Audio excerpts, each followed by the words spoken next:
ನಮಸ್ತೆ. ಪದ್ಮವೇಣಿ ಕನ್ನಡವಾಣಿಯಿಂದ ಎಲ್ಲರಿಗೂ ಬೆಳಗಿನ ಶುಭೋದಯ. ಆತ್ಮೀಯ ಕೇಳುಗರೆ, ಕಳೆದ ಸಂಚಿಕೆಯಲ್ಲಿ ಕರ್ವಾಲೋ ಕಾದಂಬರಿಯ ಓದು ಭಾಗ 1 ಪ್ರಸ್ತುತಪಡಿಸಿದ್ದೇವೆ.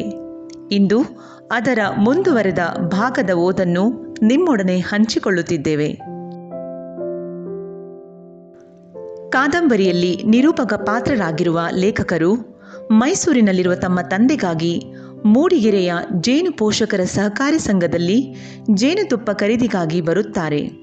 ಅಲ್ಲಿ ಕೆಲಸಗಾರರಾಗಿದ್ದ ಮಂದಣ್ಣ ಹಾಗೂ ಲಕ್ಷ್ಮಣರು ಕೇವಲ 78 ರೂಪಾಯಿ ದರಕ್ಕೆ 1 ಸೀಮೆಎಣ್ಣೆ ಟಿನ್ನಷ್ಟು ಜೇನುತುಪ್ಪ ನೀಡುವುದಾಗಿ ಹೇಳಿದಾಗ ನಂಬಲು ಹಿಂದೆ ಮುಂದೆ ನೋಡುತ್ತಾರೆ.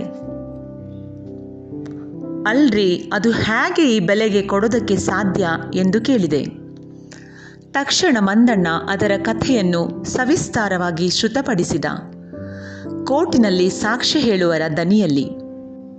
ಅವನ ಹೇಳಿಕೆಯಿಂದ ನನಗೆ ತಿಳಿದಿದ್ದು ಇಷ್ಟು: ಈ ವರ್ಷ ಮಲೆನಾಡಿನಲ್ಲಿ ಗುರುಗೆ ಎಂಬ ಒಂದು ಜಾತಿಯ ದಟ್ಟವಾಗಿರುವ ಹಳು ಹೂವಾಗಿದೆಯಂತೆ. 8 ವರುಷಗಳಿಗೆ ಒಮ್ಮೆ ಹೂವಾಗುವ ಈ ಸಸ್ಯ ಹೂ ಬಿಟ್ಟ ವರ್ಷ ಮಲೆನಾಡಿನಲ್ಲಿ ಊಹಾತೀತ ಪ್ರಮಾಣದಲ್ಲಿ ಜೇನು ಉತ್ಪಾದನೆಯಾಗುತ್ತದಂತೆ. ಈ ಸಾರಿ ಸರಬರಾಜಾದ ಜೇನನ್ನು ಕೊಳ್ಳಲು ಸೊಸೈಟಿಯಲ್ಲಿದ್ದ ಹಣವೆಲ್ಲ ಖರ್ಚಾಗಿ, ಎತ್ತಿದ ಸಾಲವೆಲ್ಲ ಖರ್ಚಾಗಿ, ಜೇನು ಕೊಳ್ಳಲು ಹಣವೇ ಇಲ್ಲದೆ ಅನೇಕರನ್ನು ನಿಧಾನವಾಗಿ ತನ್ನಿರೆಂದು ಹೇಳಿ ವಾಪಸ್ಸು ಕಳಿಸಬೇಕಾಯ್ತಂತೆ.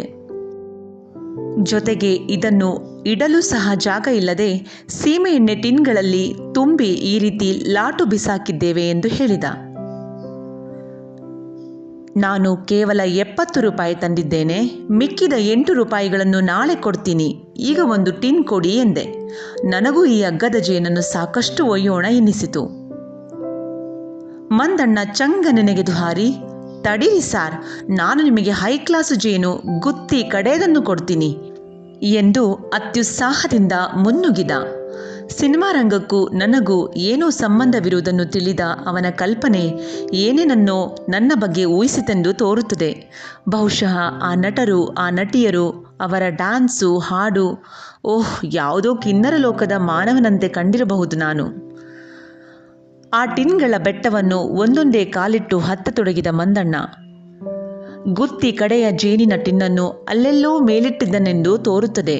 ಅದಕ್ಕಾಗಿ, ಲೇ ಹುಷಾರ್ ಕಣು ಮಂದಣ್ಣ ಎಂದು ಕೂಗಿದ ಲಕ್ಷ್ಮಣ. ಲಕ್ಷ್ಮಣಣ್ಣ, ನೀ ಸ್ವಲ್ಪ ಸುಮ್ಮನಿರ್ತೀಯಾ? ಮೇಲಿಟ್ಟೋನು ಯಾರು, ನೀನೋ ನಾನೋ ಎಂದು ಮಂದಣ್ಣ ಗೆಳೆಯನ ಎಚ್ಚರಿಕೆಯನ್ನು ಅಲಕ್ಷಿಸಿದ. ಮಂದಣ್ಣ ಮೇಲೆ ತಲುಪಿ ಹುಡುಕಾಡಿ ಯಾವುದೋ ಒಂದು ಟಿನ್ನಿನ ಜುಟ್ಟು ಹಿಡಿದು ಎಳೆದೊಡನೆಯೇ ಆ ಸೀಮೆಎಣ್ಣೆ ಟಿನ್ಗಳ ದಿಣ್ಣೆಯ ಒಂದು ಪಾರ್ಶ್ವ ಅಲ್ಲಾಡತೊಡಗಿತು. ಮಂದಣ್ಣನ ಕಣ್ಣುಗಳಲ್ಲಿ ಗಾಬರಿ ಕಂಡಿತು. ಅವನು ಜಾಗರೂಕತೆ ವಹಿಸುವುದರೊಳಗೆ ದಡಬಡ ಗಡಬಡ ಎಂದು ಹಿಮಪಾತವಾದಂತೆ ಒಂದು ಪಾರ್ಶ್ವದ ಟಿನ್ಗಳು ಕುಸಿಯತೊಡಗಿದವು. ಮಂದಣ್ಣ ಕ್ಷಣ ಮಾತ್ರದಲ್ಲಿ ಟಿನ್ ಹಿಡಿದುಕೊಂಡು ಜಾರಿ ನೆಲಕ್ಕೆ ಬಿದ್ದ. ನಾನು ಗಾಬರಿಯಿಂದ ಉರುಳುತ್ತಿರುವ ಟಿನ್ಗಳನ್ನು ಆತು ಹಿಡಿಯಲು ಹೋದೆ. ಸಾರ್, ಹೋಗಬೇಡಿ, ಬನ್ನಿ ಇತ್ಲಾಗಿ ಎಂದು ಲಕ್ಷ್ಮಣ ಹಿಂದಿನಿಂದ ಗಟ್ಟಿಯಾಗಿ ಕೂಗಿದ. ಏನೂ ಪರವಾಗಿಲ್ಲ, ಎಲ್ಲ ಡಬ್ಬಿಗೂ ಬೆಸುಗೆ ಹಾಕಿದ್ದೀವಿ, ಎತ್ತಿಡ್ತೀವಿ. ಡಬ್ಬಿ ಕಾಲಿನ ಮೇಲೆ ಬಿದ್ದರೆ ಕಷ್ಟ, ಕಬ್ಣ ಇದ್ದಂಗಿರ್ತವೆ ಎಂದು ಹೇಳಿ ಮಂದಣ್ಣನ ಕಡೆ ತಿರುಗಿ, ಈ ಹಲ್ಕ ನನ್ನ ಮಗ ಹೇಳಿದ ಮಾತೊಂದನ್ನೂ ಕೇಳುವುದು ಕಲ್ತಿಲ್ಲ ಎಂದು ಬೈದ. ಮಂದಣ್ಣನಿಗೆ ಅವಮಾನವಾದಂತಾಯಿತು. ನಾನು ಕೈ ನೀಡಿದೆ. ಮಂದಣ್ಣ ಜೇನಿನ ಟಿನ್ ತೆಗೆದು ಕೈಗೆ ಕೊಟ್ಟ. ಸತ್ಯವಾಗಿಯೂ ಆ ಟಿನ್ ಜೇನು ಕಲ್ಲುಗುಂಡಿನಂತೆ ತೂಕವಾಗಿತ್ತು. ಅದನ್ನು ಒಯ್ದು ನನ್ನ 40 ವರ್ಷ ಹಳೇದಾದ ಜೀಪಿನ ಮೇಲಿರಿಸಿದಾಗ ಅದರ ಸ್ಪ್ರಿಂಗ್ ಬ್ಲೇಡುಗಳು ಕಿರ್ರೆಂದವು. ಜೀಪ್ ಎಂಜಿನ್ ದಾರಿಯಲ್ಲಿ ಕೊಸ ಕೊಸ ಸದ್ದು ಮಾಡುತ್ತಾ ಇದ್ದಕ್ಕಿದ್ದಂತೆ ನಿಂತು ಹೋಯಿತು. ಮೂಡುಗೆರೆಯಿಂದ ಸುಮಾರು ಅರ್ಧ ದೂರ ಬಂದಿದ್ದೇನಷ್ಟೇ. ಸದ್ಯಕ್ಕೆ ಮಳೆ ಬರುತ್ತಿರಲಿಲ್ಲ. ಆದರೆ ಯಾವ ಕ್ಷಣದಲ್ಲಾದರೂ ಮಳೆ ಬರುವಂತಹ ದಟ್ಟ ಮೋಡದ ವಾತಾವರಣವಿತ್ತು. ನಾನು ಇಳಿದು ಬಾನೆಟ್ ಎತ್ತಿ ನೋಡಿದೆ. ಬ್ಯಾಟ್ರಿ, ವೈರಿಂಗ್, ಪ್ಲಗ್ಗಳು ಎಲ್ಲವನ್ನು ಪರೀಕ್ಷಿಸಿದೆ. 2-3 ಬಾರಿ ಚಾಲೂ ಮಾಡಲೆತ್ನಿಸಿದೆ. ಇಂಜಿನ್ ಸ್ಟಾರ್ಟ್ ಆಗಲಿಲ್ಲ. ಹಳೆಯ ತೊಂದರೆಗಳನ್ನೆಲ್ಲ ಯೋಚಿಸಿ ಪರೀಕ್ಷಿಸಿದೆ. ಏನೂ ಅರ್ಥವಾಗಲಿಲ್ಲ. ಕಾರ್ಬೊರೇಟರ್ ಜೆಟ್ಗಳನ್ನೆಲ್ಲ ಶುದ್ಧಿ ಮಾಡಿ ಹಾಕಿದೆ. ಡಿಸ್ಟ್ರಿಬ್ಯೂಟರನ್ನು ಬಿಚ್ಚಿ ಅವಲೋಕಿಸಿದೆ. ಯಾವುದರಿಂದಲೂ ಪ್ರಯೋಜನವಿಲ್ಲ. ಕತ್ತಲಾದೀತೆಂದು ಗಾಬರಿಯಾಯಿತು. ಈ ನಡುವೆ ಕ್ವಚಿತ್ತಾಗಿ ನೋಡೋಣವೆಂದು ಪೆಟ್ರೋಲ್ ಟ್ಯಾಂಕ್ ಮುಚ್ಚಳ ತೆಗೆದು ನೋಡುತ್ತೇನೆ. ಏನು ನೋಡುವುದು, ಪೆಟ್ರೋಲಿನ ಪಸೆಯೂ ಇಲ್ಲದ ಟ್ಯಾಂಕಿನ ತಳ ಕಾಣುತ್ತಿದೆ. ಜೀಪು ನಿಂತುದಕ್ಕೆ ಕಾರಣ ಸುಸ್ಪಷ್ಟವಾಯಿತು. ಯಾರಾದರೂ ಬರಬಹುದೋ ಎಂದು ಯೋಚಿಸುತ್ತಾ ಕಾಯತೊಡಗಿದೆ. ಕೊಂಚ ಹೊತ್ತಿನ ನಂತರ ಯಾವುದೋ ಜಾವಾ ಮೋಟಾರು ಬೈಸಿಕಲ್ಲು ಬರುವ ಸದ್ದಾಯಿತು. ಯಾರೋ ಇಬ್ಬರು ಮಳೆಕೋಟುಗಳನ್ನು ಹಾಕಿಕೊಂಡು ಬರುತ್ತಾ ಇದ್ದರು. ಅವರು ಕೊಂಚ ದೂರವಿದ್ದಾಗಲೇ ನಿಲ್ಲಿರೆಂದು ಕೈ ತೋರಿಸಿದೆ. ನಿಂತರು. "ಏನ್ ಸಾರ್ ಇಲ್ಲಿ?" ಎಂದು ಹಿಂದಿದ್ದವ ಕೇಳಿದ. "ಒಂದು ಉಪಕಾರ ಆಗಬೇಕಲ್ಲ" ಎಂದೆ. "ಏನು?" "ಸ್ವಲ್ಪ ಪೆಟ್ರೋಲು." "ನಮ್ಮ ಹತ್ರ ಇರೋ ಪೆಟ್ರೋಲು ಇದರ ಹೊಟ್ಟೆಗೆ ಸಾಲುತ್ತಾ ಸರ್? ಅದು ಈ ಮೋಟಾರ್ ಸೈಕಲ್ ಟ್ಯಾಂಕಿನಿಂದ ಪೆಟ್ರೋಲು ತೆಗೆಯೋದು ಭಾರೀ ಕಷ್ಟ. ಪೈಪ್ ಏನಾದರೂ ಇದೆಯಾ?" ಎಂದ. ಅವರು ಹೇಳಿದ್ದು ಸರಿಯಾಗಿತ್ತು. ಅವರು ಎಷ್ಟು ಪೆಟ್ರೋಲ್ ಕೊಟ್ಟರೂ ನನಗೆ ಕೊಂಚ ದೂರಕ್ಕೂ ಸಾಕಾಗುತ್ತಿರಲಿಲ್ಲ. ಅಷ್ಟರಲ್ಲಿ ಆತ ದೊಡ್ಡ ಮನಸ್ಸು ಮಾಡಿ, "ತಡೀರಿ, ಒಂದು ಕೆಲಸ ಮಾಡ್ತೀವಿ, ನೀವಿಲ್ಲೇ ಇರಿ, ಮೂಡುಗೆರೆಗೆ ಹೋಗಿ ಪೆಟ್ರೋಲ್ ತಂದು ಕೊಡ್ತೀವಿ" ಎಂದ. ನನ್ನ ಹತ್ತಿರ ಹಣವಿರಲಿಲ್ಲ. ಬಂಕಿನಲ್ಲಿ ನಾಳೆ ಹಣ ಕೊಡುತ್ತೇನೆಂದು ನನ್ನ ಹೆಸರು ತಿಳಿಸಿ ಕೊಡುತ್ತಾರೆ ಎಂದು ಹೇಳಿದೆ. ನನ್ನ ಹೆಸರು ಹೇಳಿದ ತಕ್ಷಣ ಇಬ್ಬರೂ, "ಓಹ್, ನೀವಾ ಸಾರ್? ನಿಮ್ಮ ಸಿನಿಮಾ ಒಳ್ಳೆ ಚೆನ್ನಾಗಿದೆ ಸಾರ್" ಎಂದು ಗುರುತು ಸಿಕ್ಕವರಂತೆ ಸಿನಿಮಾ ವಿಷಯ ಎತ್ತಿದರು. ಅನಂತರ ಪೆಟ್ರೋಲಿಗೆ ಅವರನ್ನು ಅಂಗಲಾಚಬೇಕಾದ ಪರಿಸ್ಥಿತಿ ಉದ್ಭವಿಸಲೇ ಇಲ್ಲ. ಮೋಟಾರು ಸೈಕಲು ಸ್ಟಾರ್ಟ್ ಮಾಡಿಕೊಂಡು "ಈಗ ಬಂದು ಬಿಡ್ತೀವಿ" ಎಂದು ಹೇಳಿ ದೌಡಾಯಿಸಿದರು. ನಾನು ಸುಮ್ಮನೆ ಕಾಯತೊಡಗಿದೆ. ಒಂದಷ್ಟು ವಾಹನಗಳು ದಾರಿಯಲ್ಲಿ ಹೋಗುವವು ನಿಂತು ಏನೆಂದು ವಿಚಾರಿಸಿದವು. ವಿಷಯ ತಿಳಿದ ನಂತರ ಮುಂದುವರಿದವು.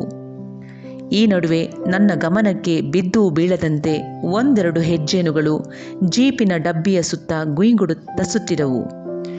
ನನ್ನ ಜೀಪಿಗೆ ತಲೆಯ ಮೇಲೆ ಟಾಪ್ ಒಂದನ್ನು ಬಿಟ್ಟರೆ ಅಕ್ಕಪಕ್ಕ ಅಡ್ಡ ಮರೆ ಏನೂ ಇಲ್ಲದುದರಿಂದ ಜೇನಿನ ವಾಸನೆಗೆ ಅವು ಬಂದಿರಬಹುದೆಂದು ಊಹಿಸಿ ಸುಮ್ಮನಾದೆ.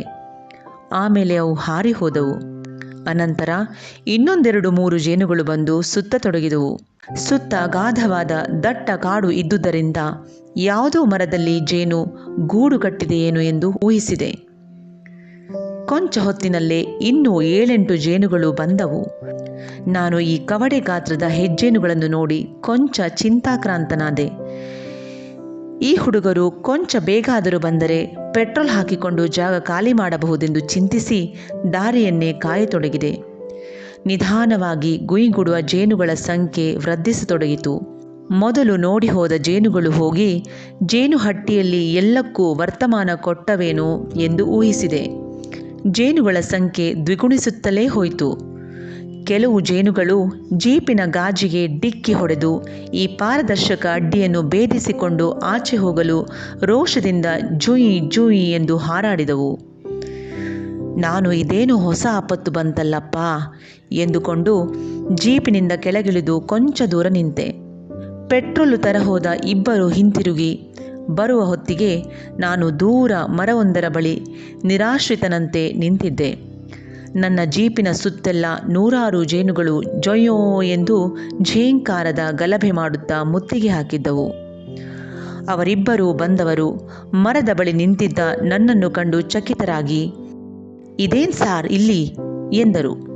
ನಾನು ನನ್ನ ಪರಿಸ್ಥಿತಿಯನ್ನು ವಿವರಿಸಿದೆ. ಒಬ್ಬ, "ಬನ್ನಿ ಸಾರ್, ಅವೇನು ಮಾಡ್ತಾವೆ, ಇದಕ್ಕೆಲ್ಲ ಹೆದರಿದ್ರೆ ಆಯಿತು" ಎಂದು ಧೈರ್ಯದಿಂದ ಪೆಟ್ರೋಲ್ ಕ್ಯಾನು ತೆಗೆದುಕೊಂಡು ಹೊರಟ. ನಾವು ಹಿಂಬಾಲಿಸಿದೆವು. ಜೀಪಿನ ಸಮೀಪಕ್ಕೆ ಹೋದಾಗ ಆತ ಜೇನುಗಳನ್ನು ಎಕ್ಕಶ್ಚಿತ್ ಗುಂಗರಗಳಂತೆ ಪರಿಗಣಿಸಿ ಅವನ್ನು ಓಡಿಸಲು ಕೈಯನ್ನು ಅತ್ತಿತ್ತ ಬೀಸಿ ಒಂದನ್ನು ಸಾಯಿಸಿದ.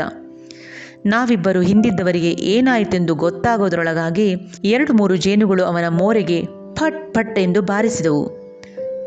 ಅಯ್ಯಯ್ಯೋ ಎಂದು ಆತ ಮೋರೆ ತಿಕ್ಕಿಕೊಳ್ಳುತ್ತಾ ಪೆಟ್ರೋಲ್ ಕ್ಯಾನನ್ನು ಕೆಳಗಿಟ್ಟು ನಾವು ಬಂದ ದಿಕ್ಕಿನತ್ತ ನಮಗೆ ಮುಂದಾಳಾಗಿ ಓಡಿದ. ನಾವು ನಿಷ್ಠೆಯಿಂದ ಅದೇ ವೇಗದಲ್ಲಿ ಆತನನ್ನು ಹಿಂಬಾಲಿಸಿದೆವು.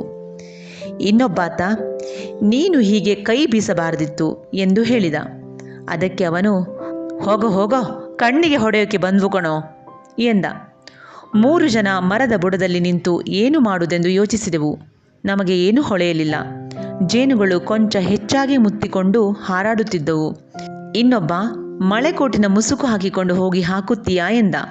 ಅದಕ್ಕೆ ಕಚ್ಚಿಸಿಕೊಂಡವ, ನೀನು ಹಾಕು, ನನಗೆ ಅಸಾಧ್ಯ ಉರಿಯಾಗುತ್ತಿದೆ ಎಂದು ಹೇಳಿದ. ಮೊದಲಿನವ, ಅಯ್ಯಯ್ಯೋ ನಾನೊಲ್ಲೆ ಮರೆಯ, ಜೇನಿಗೆ ಹೆದರುತ್ತೇನಂದಲ್ಲ, ನಾಳೆ ನಮ್ಮ ಡಿಪಾರ್ಟ್ಮೆಂಟ್ನಲ್ಲಿ ಫಂಕ್ಷನ್ ಇದೆಯಪ್ಪ, ಫೋಟೋ ಇದೆ, ಮೂತಿ ಊದಿಸ್ಕೊಂಡು ಮಂಗಂತರ ನಿಂತರೆ ಚೆನ್ನಾಗಿರುತ್ತಾ ಹೇಳು ಎಂದ. ನಾವಿಬ್ಬರು ಆತನ ಅಧೈರ್ಯ ಸಕಾರಣವಾದುದೆಂದು ಸಹಾನುಭೂತಿ ಸೂಚಿಸಿದೆವು. ಕೊಂಚ ಹೊತ್ತಾದ ನಂತರ ನಾನು, ಕತ್ತಲಾದ ಮೇಲೆ ಅವು ಹೊರಟು ಹೋಗ್ಬೋದು, ಅನಂತರ ನಾನು ಪೆಟ್ರೋಲ್ ತುಂಬಿಸಿಕೊಂಡು ಹೋಗುತ್ತೇನೆ, ನೀವು ಹೋಗಿ, ಮಳೆ ಬರುವಂತಿದೆ ಎಂದೆ. ಮೊದಲಿಗೆ ಅವರು ಒಪ್ಪದಿದ್ದರೂ ಆಮೇಲೆ ಬೇರೆ ಮಾರ್ಗವೇ ಇಲ್ಲದುದರಿಂದ ಹೊರಟು ಹೋದರು. ಅವರು ಹೋದ ಕೊಂಚ ಹೊತ್ತಿನಲ್ಲೇ ಮಳೆ ಆರಂಭವಾಯಿತು. ನಾನು ಮರದಡಿ ತೊಯ್ದು ಚಳಿಗೆ ನಡುಗುತ್ತಾ ಜೇನು ಹುಳುಗಳನ್ನು ಶಪಿಸುತ್ತಾ ಕತ್ತಲಾಗುವುದನ್ನೇ ತವಕದಿಂದ ಕಾಯ್ದೆ. ಆತ್ಮೀಯರೇ, ಮುಂದಿನ ಭಾಗದ ಓದಿಗಾಗಿ ನಾವು ಕಾಯೋಣ. ಇದುವರೆಗೂ ನಮ್ಮ ಓದನ್ನು ಆಲಿಸಿದ್ದಕ್ಕೆ ಧನ್ಯವಾದಗಳು. ಮುಂದಿನ ಓದಿನಲ್ಲಿ ಮತ್ತೆ ಸಿಗೋಣ. ನಮಸ್ಕಾರಗಳು.